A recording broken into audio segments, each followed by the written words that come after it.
అంటే సార్ మనం గత కొన్ని రోజుల నుంచి కూడా చూస్తున్నాం. కొడాలి నానికి హెల్త్ ఇష్యూస్ సరిగ్గా లేవు. ఆయన ఫస్ట్ హైదరాబాద్‌లో జాయిన్ అయ్యారు హాస్పిటల్‌లో. తర్వాత ముంబై వెళ్ళినట్టుగా తెలిసింది. ఇప్పుడు మళ్ళీ అమెరికా వెళ్ళబోతున్నారంటూ వార్తలొచ్చాయి. అయితే ఈ అమెరికా వెళ్ళబోతున్న వార్తల నేపథ్యంలోనే ఇప్పుడు ఆయన మీద లుకౌట్ నోటీస్ అయితే జారీ చేశారు. మరి ఆయన అసలు ఎక్కడున్నారు కొడాలి నాని? మరి ఇప్పుడు అరెస్ట్ చేసే అవకాశాలు ఉన్నాయంటారా సార్? ఇక్కడ మొదటిది 100 మందిని తిన్న రాబందు ఒక గాలివాన్తో చచ్చిపోయింది. అలాగా అది సామెత, పాత సామెత. అలాగా వీళ్ళు ఎన్ని తప్పులు చేసినప్పుడు కూడా ఇది రెడ్ బుక్ రాజ్యాంగమా, లోకేష, పవన్ కళ్యాణ, లేకపోయినట్టయితే చంద్రబాబు నాయుడు అన్న పేర్లు తీసి పక్కన పెట్టినట్టయితే ఈ నేరం మీరు చేశారా లేదా, లేదంటే నిరూపించండి, మీ చాలా టైం ఉంది. వాళ్ళు సిట్టుబాలు, ఈడీలు వీళ్ళందరూ ఇన్వెస్టిగేషన్ టీం అంతా కలిసి నిరూపించిన తర్వాత మీరు ఒప్పుకోండి. శిక్ష ఎవరికైనా తప్పదు కదా. మీరు గతంలో వేసిన శిక్షలకు కూడా మీరు ఇలాగే చెప్పేవారు. చంద్రబాబు నాయుడు అనలేదా మీకు రంభా ఓరసి వచ్చి మీకు సఫరీలు చేస్తారా అని చెప్పేసి, మీకే బెడ్రూమ్ కావాలా, ఏసీ రూములు కావాలా అనలేదా? అందువలన ఇవన్నీ ఎక్స్ట్రా మాటలు. ఆ మాటలు ఎవరన్నా తప్పే, వాళ్ళు వైసీపీ వాళ్ళన్నా తప్పే, తెలుగుదేశం వాళ్ళన్నా తప్పే. నువ్వు శిక్షలు నువ్వు పొరపాటు తప్పుడు చేశావు. ఆ తప్పుడు ఎవరికి చెందినవి? ప్రజలకు చెందినవి. ప్రజలకు ఎలా చెందినవి? ప్రజల సంక్షేమం కోసం కేటాయించబడినటువంటి నిధుల్ని ప్రజలకు అందకుండా వాళ్ళు ఒక పక్క అన్నమో రామచంద్ర అంటుంటే ఆ నిధుల్ని మింగేశాం. ఒక నిధులనే కాదు, బియ్యం కానీ, తర్వాత పప్పు, ఉప్పు, ల్యాండ్స్, ఒకటి కాదు, కనిపించిన ప్రాపర్టీస్ని అన్నింటినీ కూడా కబ్జా చేశావు నాయకుడిగా నువ్వు. ఈరోజు కబ్జా అని ఎందుకు మాట్లాడుతున్నానంటే, ఎంత ల్యాండ్ కబ్జా చేశారో విజయసాయిరెడ్డి చెప్తున్నాడు. అక్కడ విశాఖపట్నం పరిసర ప్రాంతాల్లో దగ్గర దగ్గర ఈ విజయసాయిరెడ్డి గారి ఆధ్వర్యంలో, స్వరూప నందేంద్ర స్వామి గారి ఆధ్వర్యంలో బినామీ పేర్లతో ఎంత ల్యాండ్ కబ్జా చేశారో తెలిసిపోయింది. తప్పొప్పుకోండి, ఓ మంచి రాజకీయ నాయకుడిగా మిగులుతారు. తప్పుని 10 మంది దగ్గరికి, 10 మంది మీద వేయడానికి ప్రయత్నం చేస్తే ఇంకా పెరుగుతుంది. ఇది ఒకటి. రెండవది ఏంటంటే, ఇందులో మనం కొడాలి నాని గురించి మీరు అడిగినట్టుంది.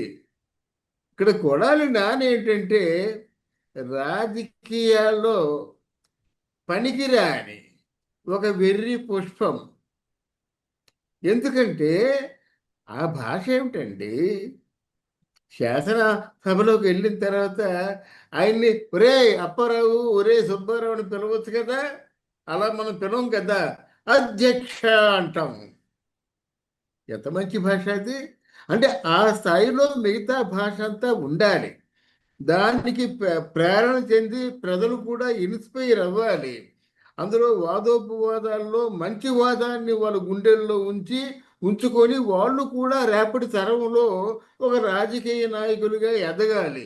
ఇది కాకుండా ఎవడమ్మ మొగుడు సొమ్ము, నీ బాబు సొమ్ము, పప్పు, ఉప్పు, 420, 220 ఇవన్నీ ఏమిటండి? భాషలు కరెక్టేనా? నువ్వు రాజకీయ నాయకుడిగా చేసిన సేవ ఏమైనా ఉందా? నీ మట్టుకు నువ్వు పెరగడం తప్ప క్యాజినోలో కానీ, లేకపోయినట్టు ఇంకేదైనా మిగతా ఆ, దాన్ని ఏమిటి, ఒక చాలా ఆయన నిర్వహించాడు.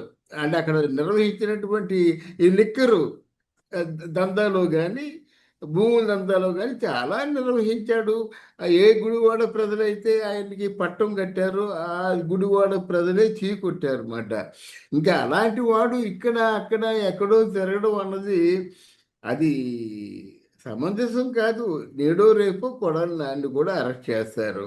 కాదంటే వైసీపీ తాలూకు సోషల్ మీడియా చాలా బాగా వర్క్ చేస్తుంది. ఎలా వర్క్ చేస్తుందంటే వైఎస్ఆర్ కాంగ్రెస్ పార్టీ తాలూకు సోషల్ మీడియా ఇది నిజమేనేమో అని భ్రమించేలాగా ఆ పోస్టులు పెట్టడం కానీ, ఆ ట్వీట్లు పెట్టడం కానీ, ఇట్లాంటి ఒక జంతర్ మంతర్ మాయాజాలాన్ని సృష్టించి ప్రజల్లో ఒక ఆందోళన కలిగిస్తుంది. ఎవరు ఏ రకమైన ఆందోళన చెందవలసిన అవసరం లేదు. తప్పు చేసే వారికి శిక్ష పడాలి. అదే విషయాన్ని చంద్రబాబు నాయుడు అండ్ పార్టీ కూడా చెప్పా. అంటే నా తాలూకు ఎనాలిసిస్లో తప్పులు చేసేవాడిని నిజంగా తప్పు వల్ల ప్రజలందరూ బాధపడినట్టయితే, ఇంతమంది బాధ పెట్టినటువంటి ఆ తాలూకు ఎవరైతే విక్టిమ్ ఉంటారో, ఎవరైతే సంఘ విద్రోహ శక్తి ఉంటాడో ఆయన్ని అరెస్ట్ చేయాలి. ఆయనకి ఏంటంటే ఆయన్ని చూసిన తర్వాత మిగతా వాళ్ళు ఆ తప్పు చేయకుండా వాళ్ళకి కనువిప్పు కలగాలి, భయభ్రాంతులు అవ్వాలన్నమాట. అది ఏ ఒక్కరితోనో ప్రారంభం అవ్వాలి. మళ్ళీ మీరు పార్టీలోకి వస్తారా, సీఎం అవుతారా, రారా తీసి పక్కన పెట్టండి. మీరు మంచి పరిపాలన అందించారు. మీ పాలన చూసి మిగతా వాళ్ళు ఇన్స్పైర్ అయ్యి ఏమైనా మీరు చేయండి, కానీ తప్పు చేస్తే తాట చేస్తారనే పడికట్టు పదాలు ఉంటాయి కదా, వాటిని నిజం చేయండి. తాట తీస్తా అనేసి ఇంట్లో బెడ్రూమ్లో పడుకోవడం కాదు, తాట తీసి చూపించండి. అది నేను చెప్పదలుచుకుంది. ఇక్కడ కొడాలి నాని ఇవాళ రేపు అమెరికా వెళ్ళడం లేదు, ఎక్కడికి వెళ్ళడం లేదు. అక్కడ లుకౌట్ నోటీస్ వచ్చిన తర్వాత ఆయన పాస్పోర్ట్ ఎలా శాంక్షన్ చేస్తారండి? లుకౌట్ నోటీస్ అందుకే కదా, ఎవరైనా బయటికి పారిపోయినట్టయితే జాగ్రత్తగా ఇది చాలా చాలా కేసుల్లో ఉన్నాడు, చాలా నేరస్తుడు, ముద్దాయి నేను పంపించవలసిన అగత్యం లేదు, మీరు ఎట్టి పరిస్థితుల్లో పంపించవలసిన అవసరం లేదు అన్న హెచ్చరికే హెచ్చరిక ఆ లోన్ కేసు కనుక ఈయన వెళ్ళడు. ఈయన అనకపోయినట్టు ఇంకేమిటి? పవన్ కళ్యాణ్ తప్పు చేశాను క్షమించు, అమ్మ ఎవరు భువనేశ్వరి తల్లిని తప్పు మాట్లాడాను క్షమించు, చంద్రబాబు తప్పు మాట్లాడాను క్షమించని వాళ్ళు అన్నా అనకపోయినా ఈ సోషల్ మీడియా రాస్తుంది. ఎందుకు చాచి చెప్పదెబ్బ కొట్టేసి క్షమించమని కాలు పట్టుకుంటే దాన్ని క్షమిస్తే అంతకంటే మూర్ఖుడు ఎవరైనా ఉంటారా? గనక డెఫినెట్గా ఇవాళ రేపో కొడాలి నాని వల్లభనేని వంశీ పక్కకి ఆయనకి ఎవరు లేరు అంటున్నాడు. అసోసియేట్ ఎవరు లేరండి, నాకు తోడు ఎవరు లేరు అంటున్నారు. కనుక వీళ్ళు పెద్ద మనసు చేసుకొని కొడాలి నాన్ని వల్లభనేని వంశీ పక్కకి పంపించి ఒక మంచి తోడునిస్తారని మనం కోరుకుందాం. సార్ ఇదంతా ఒక చిన్న ఒక డ్రిమటిక్గా సాగుతుందండి రాజకీయాలన్నీ కూడా. పిన్నెల్లి రామకృష్ణారెడ్డి ఉన్నాడు, ఊర్లోనే ఉన్నాడు, 4 రోజులు కనబడటం చెప్పారు. చెన్నైలో ఉన్నారు, చెన్నై అంతా గాలించాము, జల్లెడ పట్టాము, కనబడలేదని చెప్పారు. ఓ రోజు అర్ధాంతరంగా కనిపించాడు ఓ లాయర్ దగ్గర. కానీ ఇవన్నీ ఉంటే పోలీసులకి తెలియని అవసరం కాదు. అలాగని మీరు పోలీసులు అనుమానిస్తారా అంటే దానిని సమాధానం చెప్పలేను. కానీ ఏదైనా పోలీసులు తాలూకు దృష్టిలో ఉంటారు. అలాగే రాజకీయ నాయకుడు చంద్రబాబు నాయుడు లాంటి ఒక ఉద్దండుడైన రాజకీయ నాయకుడికి ఈ కొడాలి నాని ఎక్కడున్నాడో తెలియనటువంటి పరిస్థితి కాదు. వాళ్ళు ఏం చేస్తారంటే పూర్వాపరాలు ఆలోచిస్తారు. వీళ్ళు ఒక రాంగ్ స్టేట్మెంట్లు 2 ఇచ్చారు. మనకి ఆంధ్రదేశంలో అంతర్యుద్ధం ప్రారంభం అవుతుందన్నారు. అంతర్యుద్ధం అంటే ఏమిటి? అంటే మెయిన్ సిటీస్ ఏవైతే ఉన్నాయో, అంటే పరాయి దేశస్తులు శత్రువులో వచ్చి ఎలాగైతే చెల్లా చెదురుగా ప్రజల్ని చెదరగొట్టేసి హింసలు పెడతారు, తతేమో ఈ మర్డర్లు చేస్తారు, ఇటువంటివి కూడా మేము చేస్తామని హెచ్చరిస్తున్నారు. ఒక పక్క జగన్మోహన్ రెడ్డి మీసం మెలివేస్తూ మేము మళ్ళీ వస్తే 7-14 సముద్రాలు చెప్పలేడు ఆ 14 సముద్రాలను, బట్ మాట వరుసగా అనేసాడు.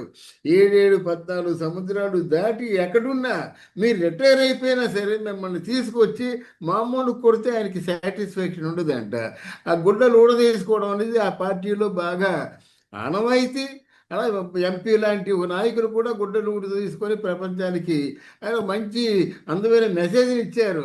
ఆ మెసేజ్ నేను క్యారీ చేస్తున్నాడు. ఈ పోలీసులు కూడా గుడ్డలు ఓడగొట్టి మరి కొట్టేస్తాం మేము అని చెప్తున్నారు.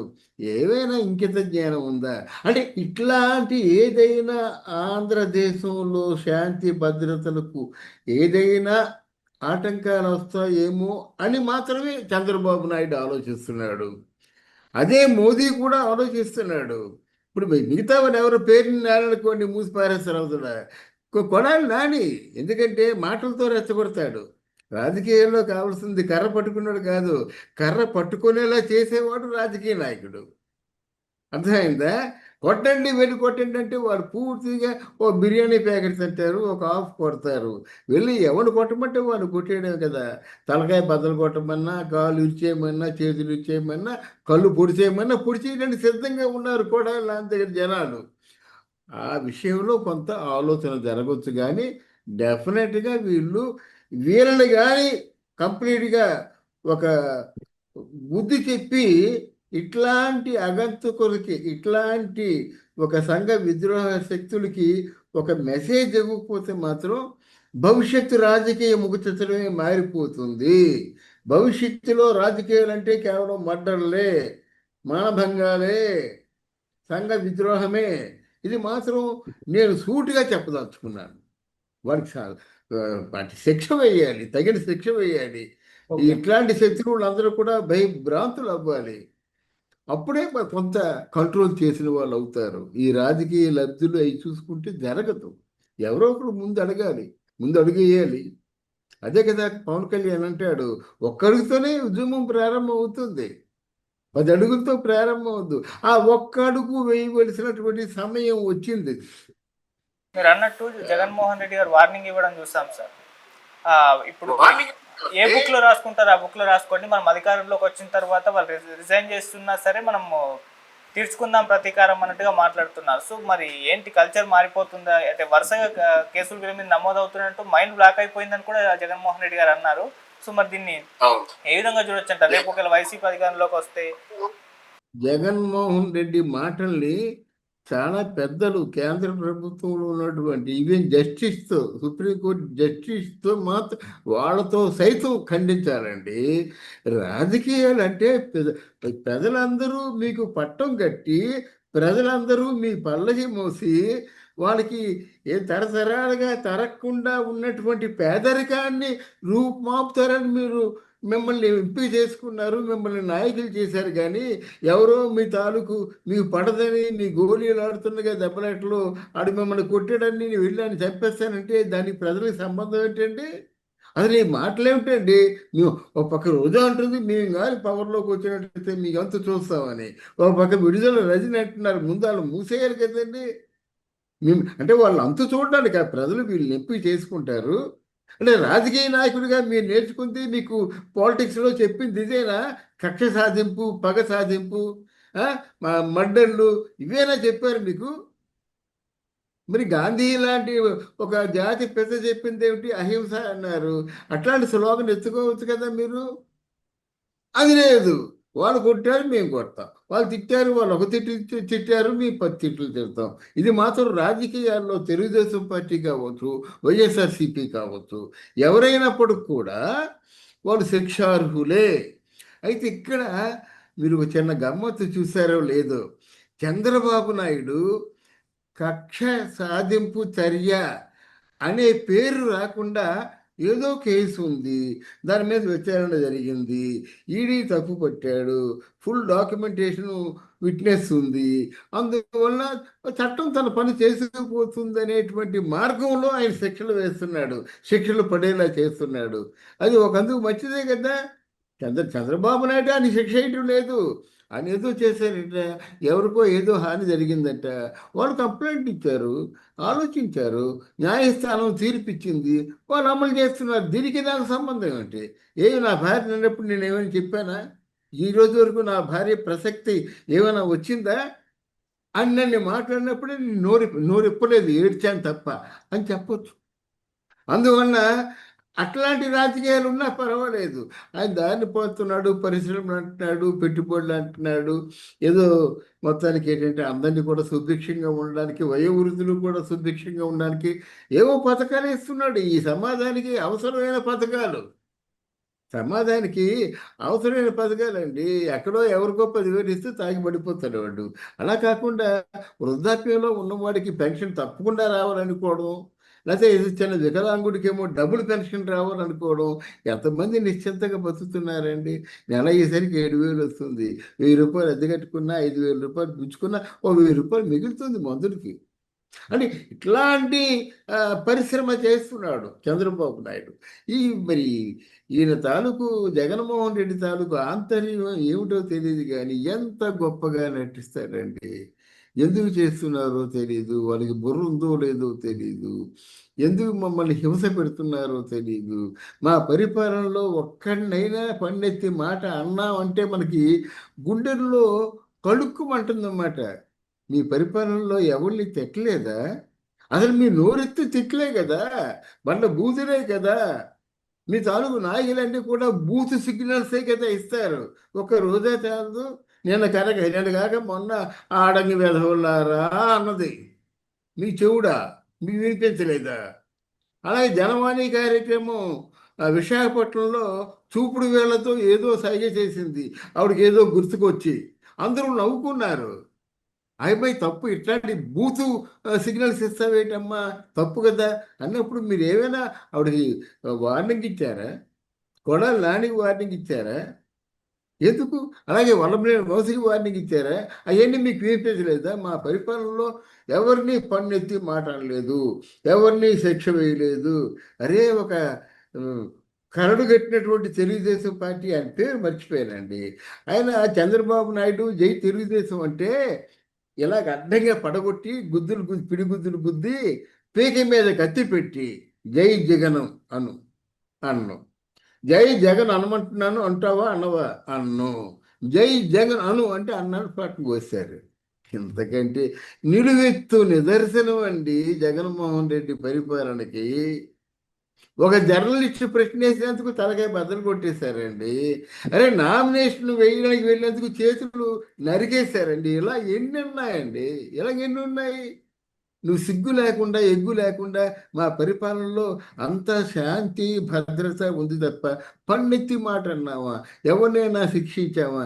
సిగ్గు లజ్జ చెవు నెత్తురు లేదు. రేపు పొద్దున్న ఆయన కూడా జైలుకి వెళ్ళిపోతాడు. ఇటువంటి వాటిని ప్రజలు ఇటువంటి సమయాల్లోనే సక్రమంగా అర్థం చేసుకోవాలి. వాళ్ళకి ఏమి కావాలో తెలుసుకోవాలి. వాళ్ళకి ఏమి కావాలో ఆ సమస్య మాత్రమే కొనసాగి ఆ సమస్యకి పరిష్కారాన్ని రాబట్టు